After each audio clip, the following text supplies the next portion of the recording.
us say we're doing d dx of two functions. Like, so we have an f function, we have a g function. All right, so we're doing d dx of these two functions. So, for example, let us say that we have y is equal to, say we have 3x squared.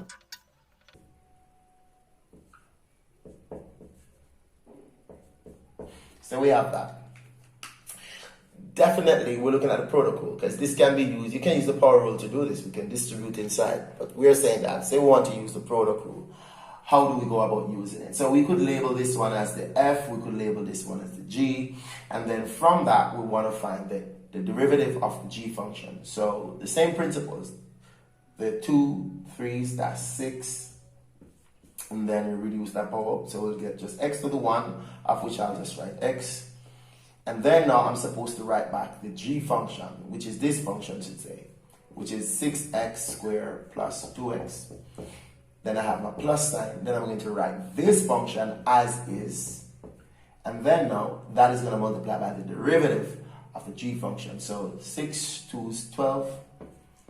We have x to the 1, and then the derivative of that will just give us 2. So basically, this is what we have. We could clean this up a little bit. This is final, but we could clean this up by distributing this. So we have 36x to the third. This time this will have 12x to the second.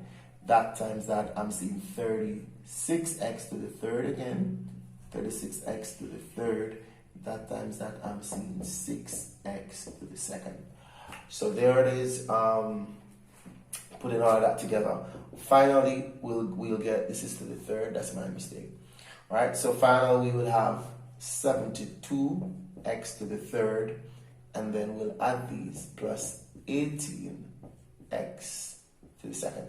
So that's taking the derivative of this using the product rule. We want to find, say, d dx, or we have like x squared sine x, right? So we have x squared sine x. So in this case, we want to take this as the f, you want to take this as the g, basically, that's the idea. So in going forward to this, we're going to take the derivative of this one. So this is going to give me 2x, and then I'm going to write this beside it, so I'm going to have sine x, plus, then I'm going to write the x squared this time, which is the f as is, and then take the derivative of this. So the derivative of a sine is a cos x, right? And then basically that's that, right? So then, if you need to factorize out the x, it's up to you. All right, let us say we want to go a little further. We could factorize out x here. So definitely we're looking at, inside the bracket we'll have 2, and then we'll have 2 sine x plus x cos x, right? So basically we'll have that. If needs be, we could break it down to that. Or the dx of, say, 5 sine x tan x, right? So we want to do that.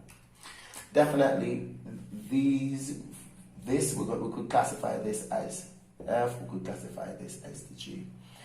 All right, so definitely, so what we're looking at now is that we're going to take the derivative of this. So this is going to be 5 cos, right? So 5 cos x, right? And then we're going to write back our tan x here. Plus, we're going to write our 5 sine x and take the derivative of this. We're going to get sec squared, right? Because that's a derivative of the sine, is sec squared x. All right, so basically that's what we have. That's what we have there. And we may be able to break down some stuff here if we want, because I'm seeing where this is sine and sine. There's a relationship between sine and cos, and the tangent, you say. There's a relationship between the tangent and the cos and the sine. So let us say I'm representing this a little deeper out of cos x, but you know what this is? This is sine x over cos x right there. All right, This part is okay. I don't think I want to trouble this, but I'm just saying that you can break this down here to that. So basically, I'm left with 5 sine x plus 5. See, you could go further now. 5 sine x sec square x. So if I really want to go further, I could factorize out. The 5 sine here. 5 sine x. Then in bracket, I'll have 1 plus sec square x. Alright? So basically, there you go. Just basically looking at some quick examples surrounding the product rule. Right?